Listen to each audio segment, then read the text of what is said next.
Hello guys, what's up? So in this quick video I'm going to show you how you can get this Halloween 2020 filter on Instagram. So this is the filter.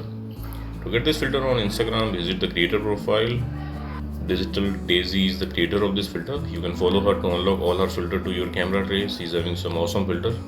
So check in our filter gallery, and this is the filter Halloween 2020. Tap on it and you will see this preview. From here you can save it to your Instagram camera tray and you can tap on try to try the filter. And suppose you are not getting the filter like this, then you can visit this website also. Link to this website I will give in the description box below. Here in this website you will see link to the filters. Just tap on the link and open it with Instagram. Likewise. Okay, and that's it, you got the filter. So thanks for watching the video guys. See you in the next video.